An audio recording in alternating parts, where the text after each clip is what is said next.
कहानी गोल्ड के सभी श्रोताओं को मेरा प्यार भरा नमस्कार। आइए दोस्तों सुनते हैं आशा पांडे जी की लिखी कहानी डेढ़ सेर चांदी।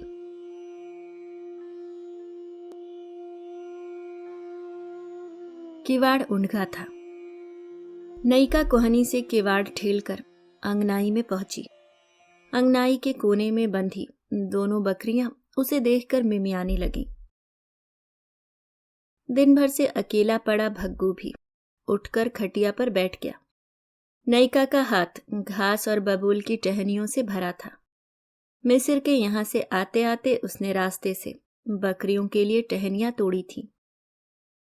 बकरियां पिछले 2-4 दिन से खूंटे पर ही बंधी हैं बेचारी। संझा सवेरे बाहर ले जाकर चराने का मौका नहीं मिल रहा है नयिका को। अभी 2 दिन और ऐसे ही चलेगा। घास और टहनियों को बकरियों के आगे डालकर नयिका ने पंजीरी बताशे की गठरी को पीढ़े पर रखा और बाल्टी रस्सी लेकर कुएं पर हाथ मुंह धोने चली गई। ठंडे पानी से छींटे मार मार कर मुंह धोया, हाथ पैर धोए। भरी बाल्टी आंगन में लाकर रखी और आंचल से मुंह पोंछते हुए ओसारे में आकर बैठ गई। अंगनाई में ही छान उठाकर 2 ओसारे निकाल लिए हैं नयिका ने। 2 कच्ची कोठरी और 2 छनिहर ओसारे का उसका ये घर भीतर घुसते ही उसे सुकून से भर देता है। कितना भी थक कर चूर हो गई हो, पर अपनी अंगनाई में आते ही उसकी आधी थकान खुद ब खुद चली जाती है।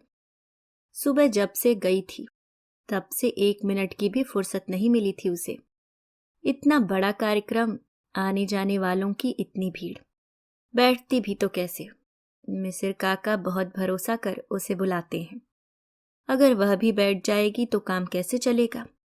खड़े खड़े दोना भर पंजीरी बताशा फाक कर पानी पी लिया था उसने और लगी रही बासन मांजने में, झाड़ू लगाने में। वहीं पुरबहिन और चमेला जांगर चुरा चुरा कर इधर से उधर भाग रही थी। 5-6 दोना पंजीरी भाग गईं। जो भी उधर से प्रसाद बांटते हुए निकलता उसी के सामने हाथ पसार देती।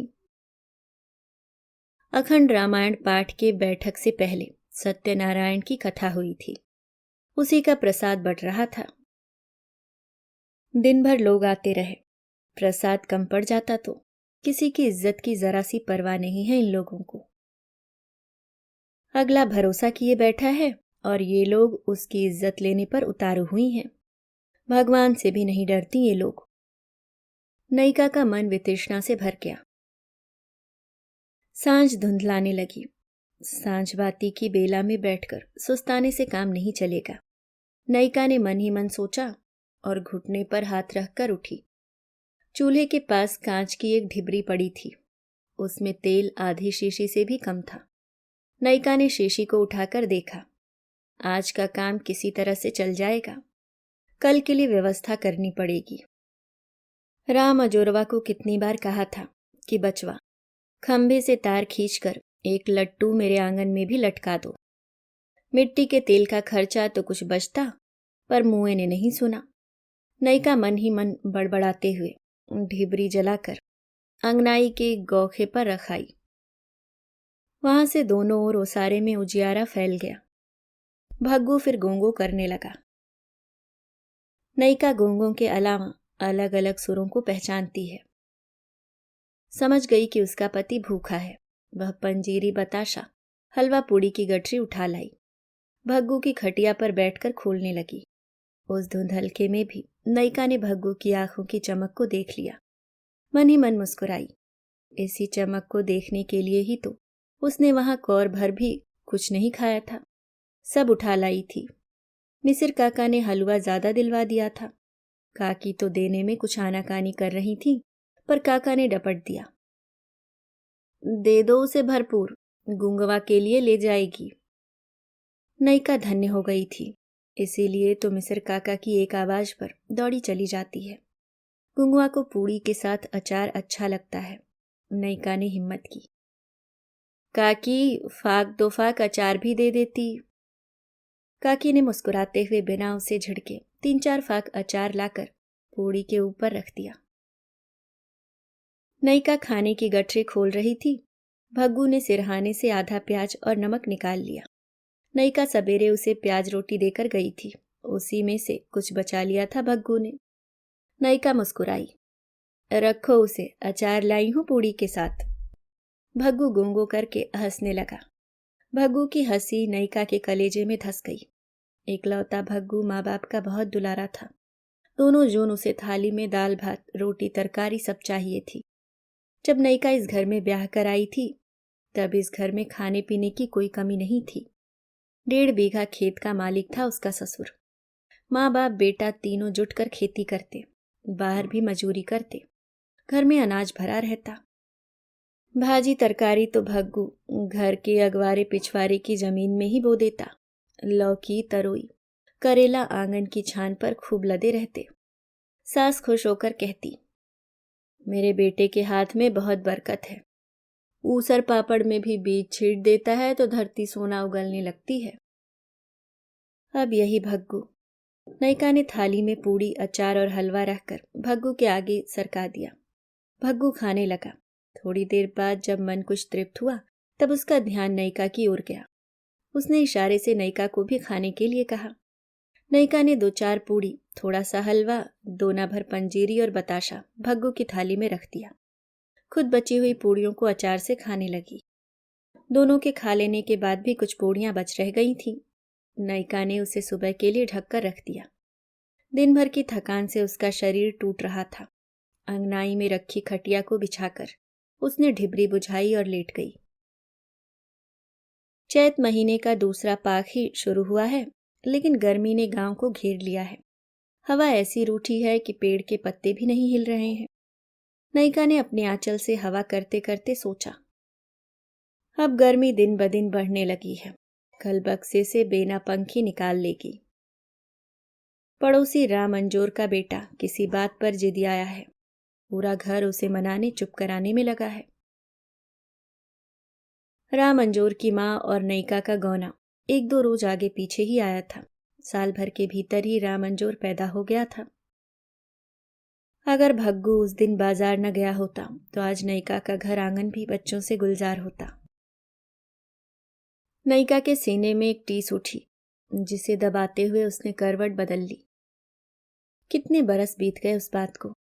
एक दिन भग्गू बाजार गया था। नयिका खाना बनाकर आंगन में और सास घर के बाहर बैठी भग्गू का इंतजार कर रही थी।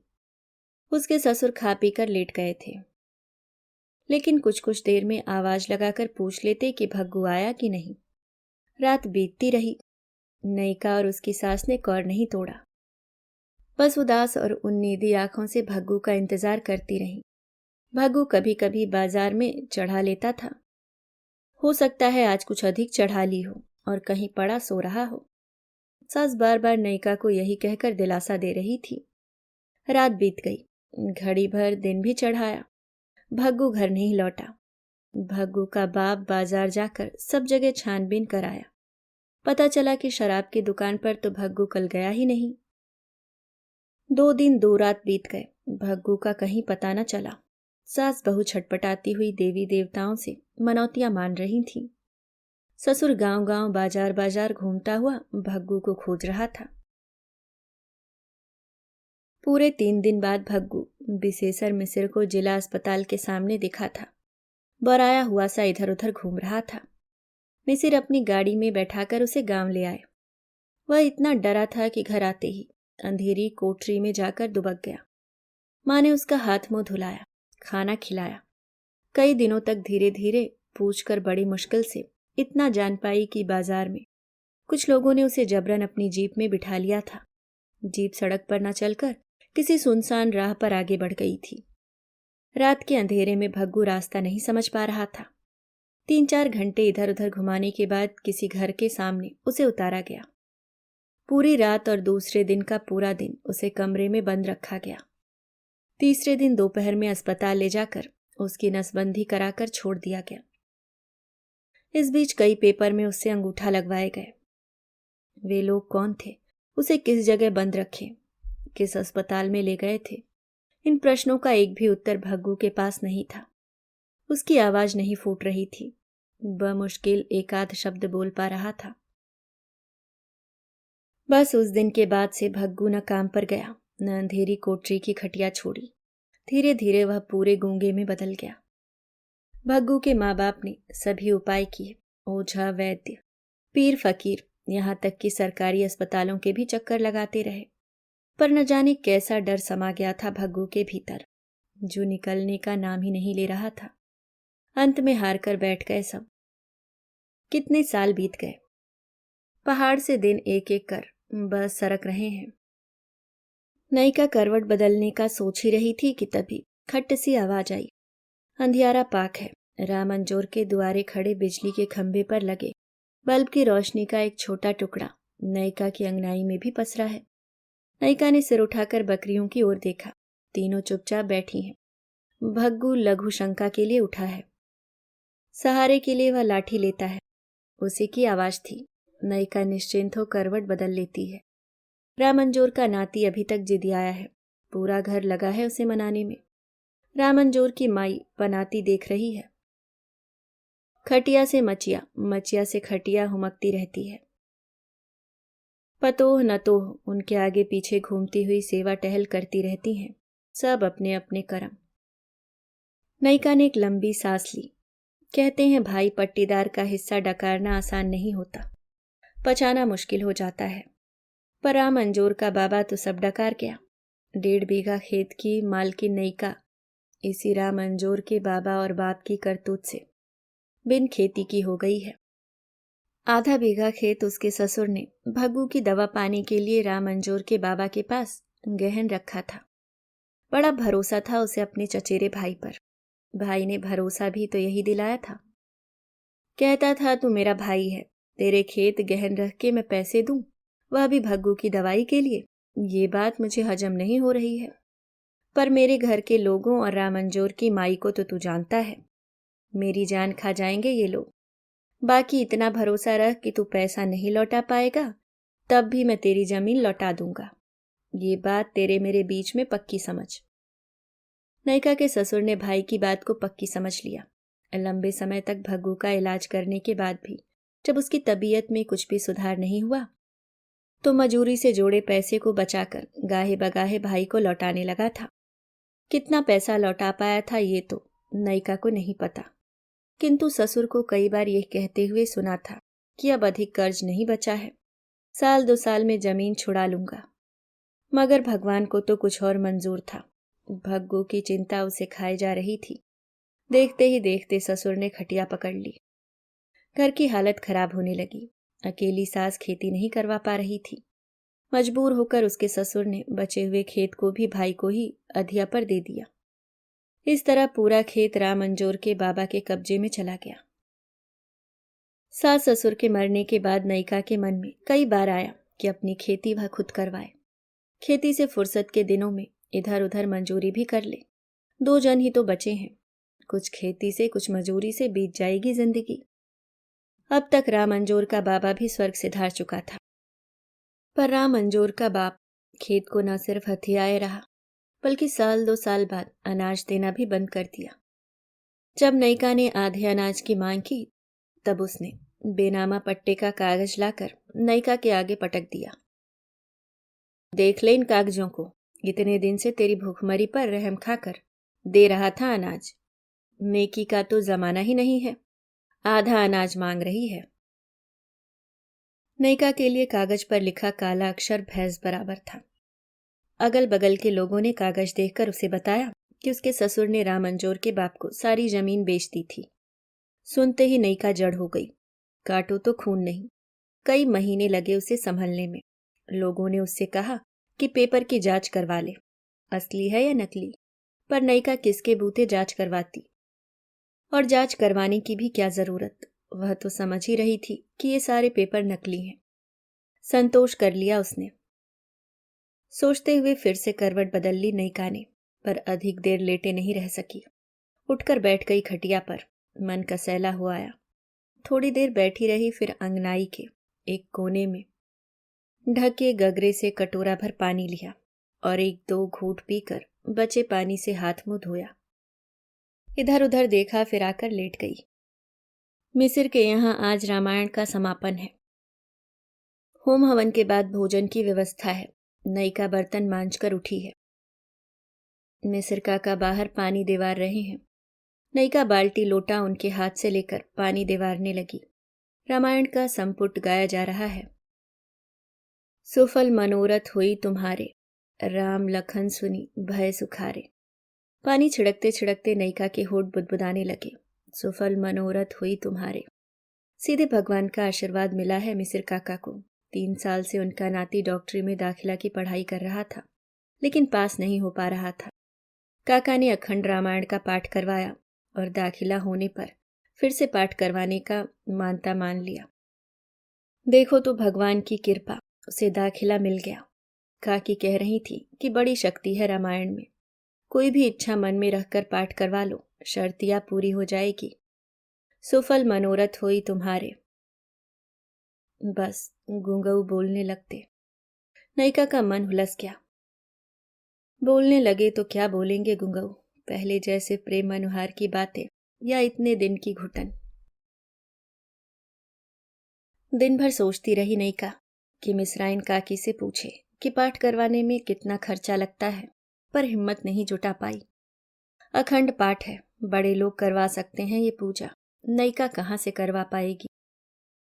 1.5 सेर चांदी बेचकर हो पाएगी ये पूजा, मिसराइन काकी से पूछकर अंदाज लग सकता है। दिन भर वह इस असमंजस में रही कि पूछूं या ना पूछूं। शाम को उसने निर्णय लिया कि 2-4 दिन बाद जब सारे मेहमान चले जाएंगे तब अकेले में वह काकी से पूछेगी। 1.5 सेर चांदी, उसकी माँ यही बताती थी। माँ के गहने थे। उसकी विदाई में 24 लच्छे करधनी तथा हाथ का तोड़ा उतार कर पहना दिया था माँ ने नयिका को। कुल 1.5 सेर चांदी में बने थे वे गहने। चांदी भी माँ के गौने के साल की, एकदम खरी, कोई मिलावट नहीं। अब कहाँ मिलती है ऐसी चांदी। अच्छी चांदी के इतने जेवर पहनकर जब नयिका उतरी थी तो उसकी सास दंग रह गई थी। बड़े गर्व से जेठानियों देवरानियों को सुनाते हुए बोली थी, सचमुच की लक्ष्मी आई है मेरे घर। समधी ने इतना दिया कि मेरा घर भर गया। 1.5-2 किलो चांदी पहनकर उतरी है मेरी बहू। यहाँ तो 1.5 पाँव चांदी में ही उतर आती हैं बहुएं। नयिका सास की बात याद करके मुस्कुरा उठी। तमाम मुसीबतें आईं पर सास ने उसके गहने नहीं बिकने दिए। उनके न रहने पर नयिका ने भी अपने गहनों को हिफाजत से रखा। जब खेत छिन गए तब यही गहने पूंजी के रूप में उसके पास बचे। नयिका ने कोठरी में गड्ढा खोदकर मिट्टी की एक मिटिया में गहनों को रखकर मिटिया गड्ढे में गाड़ दी थी और उसके ऊपर अपना बक्सा रख दिया था। अब अगर ये गहने काम आ जाएं, भग्गू की आवाज के सामने इन गहनों का क्या मोल। कितने बरस हो गए भग्गू की बोली सुने। ब्याह कराई थी तो भग्गू के होठों से फूल झरते थे। नयिका की कोठरी महकती रहती थी। साल भर ही रही थी वो भीनी महक। उसके बाद सब उजड़ गया। अब तो गूंगा के सिवाय कुछ निकलता ही नहीं भग्गू के मुंह से। आज भी मिसिर काका के घर से परोसा मिल गया है। पूड़ी कचौड़ी, कोहड़े की भाजी, पिसी शक्कर भरपूर दिया है काकी ने। कल भी खाना न बनाए तो इसी से काम चल जाएगा। भग्गू खा पीकर सो गया। तब नयिका एक हाथ में ढिबरी, दूसरे में खुरपी लेकर कोठरी में गई। आज वह गहनों को देखकर अंदाजा लगाना चाह रही थी कि अखंड रामायण के लिए ये गहने पर्याप्त होंगे या नहीं। लोहे का बक्सा उठाते ही वह दंग रह गई। वहां की मिट्टी भुरभुरी और खुदी हुई लग रही थी। बक्सा एक ओर रखकर वह हाथ से मिट्टी हटाने लगी, मगर मिट्टियां न दिखी। नयिका की धड़कन बढ़ गई। घबराई हुई वह दोनों हाथों से मिट्टी हटाने लगी। पूरा गड्ढा साफ हो गया, किंतु गहने नहीं मिले। वह भागी भागी भग्गू के पास आई। भग्गू गहरी नींद में सो रहा था। नयिका ने उसे झिंझोड़कर जगाया। भग्गू चौंक कर उठ बैठा। कुछ देर लगी उसे बात को समझने में। फिर लाठी का सहारा लेकर वह नयिका के पीछे पीछे कोठरी में गया। खाली गड्ढा देख वहीं सिर पकड़कर बैठ गया। नयिका कोठरी का एक एक सामान टटोलने लगी। कहीं बक्से में तो नहीं रख दिया था, या फिर झोले में। कहीं गौखे की डलिया में तो नहीं डाल दिया था, या फिर यहां से हटाकर कहीं दूसरी जगह तो नहीं गाड़ दिया था। नयिका का दिमाग काम नहीं कर रहा है। पूरी रात दोनों ने घबराते हुए जागकर बिता दी। दूसरे दिन अगल बगल में खबर फैल गई कि नयिका के घर से 1.5 सेर चांदी चोरी हो गई। रामंजोर की माँ आंचल से मुंह ढककर हंसी। पेट भरने का ठिकाना नहीं, 1.5 सेर चांदी गाड़ कर रखी थी, लगता है पगला गई है, गुंगवा की तरह नैका भी। रामंजोर की माँ की बातों में दम है, सभी मुस्की मार मार कर मजा ले रहे हैं। मिसिर काका सुबह से नैका का इंतजार कर रहे थे, बहुत काम फैला है उनके घर। 1-2 दिन लगेंगे सभी चीजों को सही जगह पर रखवा देने में। इंतजार करते करते थक गए तो नैका के घर चले आए। रामंजोर की माँ की बात मिसिर काका को भी सही लगी। 1.5 सेर चांदी भाभी नैका के घर, कभी कोई गहना उसके शरीर पर दिखा तो नहीं। दुख झेलते झेलते बौरा गई है। मिसिर काका अपने घर लौट आए। रामंजोर की माँ भग्गू की अंगनाई में बैठी है। बाकी सब अड़ोसी पड़ोसी नैका को झूठी घोषित कर अपने अपने काम धंधे पर चले गए। भग्गू भौचक सा कभी नैका को कभी रामंजोर की माँ को देख रहा है। अचानक नैका उठी और भग्गू का गला पकड़कर बोली, बता मुझे, तूने किस किस को बताया था कि घर में चांदी रखी है? बता जल्दी, नहीं तो मैं गला दबा दूंगी। नाश पीटे, मेरे न रहने पर ये लोग कौरा डाल देते हैं, उसी पर सब उगल दिया। अब गूंगा बनकर बैठा है, खोद कर दे आया चांदी। बोल जल्दी, नहीं तो मार डालूंगी आज तुझे। रामंजोर की माँ ने दौड़कर नैका की पकड़ से भग्गू की गर्दन छुड़ाई और रोष में बोली, सच में पगला गई हो नैका, कुछ तो लाज लिहाज रखो। क्या क्या बके जा रही हो, कुछ होश है? हम चुपचाप सुन ले रहे हैं तो तुम बढ़ी जा रही हो। चुपचाप नहीं सुनोगी तो क्या करोगी? है ताकत बोलने की? तुम लाज लिहाज सिखाने आई हो मुझे? तुम? अरे हम दोनों का मांस भी नोच कर खा जाओगी ना, तब भी तुम्हारा पेट नहीं भरेगा। बड़ी माया दिखाने आई हो, चली जाओ यहां से। हाँ हाँ, चली जा रही हूं। गुंगवा की खातिर आती हूं यहां, दिन दिन भर पड़ा रहता है बिना खाए पिए, नहीं देखा जाता, रोटी देने आ जाती हूं। तुम्हारे स्वभाव से तो कोई तुम्हारी डेहरी न डाके। नेकी का तो जमाना ही नहीं रहा। रामंजोर की माँ बड़बड़ाती हुई उठकर चली गई। नैका कुछ देर तक रामंजोर की माँ को कोसती गरियाती बैठी रही, फिर उठकर भग्गू के सामने कल की बची हुई पूड़ी लाकर पटक दी। लो भकोसो, नहीं तो पूरे गांव में हल्ला हो जाएगा कि मैं दिन भर तुम्हें खाना नहीं देती हूं। भग्गू थाली एक ओर सरकाकर सिर नीचे किए बैठा रहा। नैका फिर से कोठरी में जाकर गहना खोजने लगी। जहां गहने को गाड़ कर रखी थी वहां फिर से खोद डाली, झोला, अलगनी, गौखा सब जगह। फिर से खोज डाली। वह कभी आंगन में आती है तो कभी कोठरी में जाती है, एक पल को भी चैन नहीं मिल रहा उसे। जब नैका कोठरी से आंगन में आती है तो बकरियां उसे देखकर मिमियाने लगती हैं। रात से एक ही स्थान पर बंधी भूखी प्यासी बकरियां नैका का ध्यान अपनी ओर खींचने के लिए बस मिमिया ही सकती हैं। भग्गू भी भूखा है, पूड़ी से भरी थाली उसके पास ही पड़ी है, पर खाए कैसे? नैका का रोना बड़बड़ाना गरियाना लगातार जारी है। ऐसे में गले के नीचे कौर उतारना आसान है क्या? रात उतरने लगी है। नैका थककर आंगन में बैठी है। ओसारे में एक और कल की बची बबूल की टहनियां पड़ी हैं, जो लगभग सूख गई हैं। नैका ने उठकर सूखी टहनियों को बकरियों के आगे डाल दिया और नमक प्याज लगाकर भग्गू की थाली में पटक दिया। दिन भर का भूखा भग्गू चाहता है कि नैका भी कुछ खा ले, पर नैका पानी पीकर वहीं बैठ गई। भग्गू भूख से छटपटा रहा था। वह पूड़ी में नमक लगाकर धीरे धीरे खाने लगा। नैका कुछ देर तक भग्गू को खाते हुए देखती रही, फिर बड़ी नरम आवाज से उसने भग्गू से पूछा, सच बता, तूने मेरा गहना किसको दिया? भग्गू ने गूंगा करके सिर हिलाया कि किसी को नहीं दिया। नैका ने फिर नरमी दिखाई। अच्छा ये बता, तूने रामंजोर की माँ को बताया था कि गहना बक्से के नीचे गाड़ कर रखा है? भग्गू ने सिर नीचे कर लिया। नैका चिल्लाई, नाश पीटे, अब मुंडी नीचे करने से क्या फायदा, लुटवा दिया हरामी ने। कुछ देर शांत बैठी नैका फिर से भग्गू और रामंजोर की माँ को गरियाने लगी।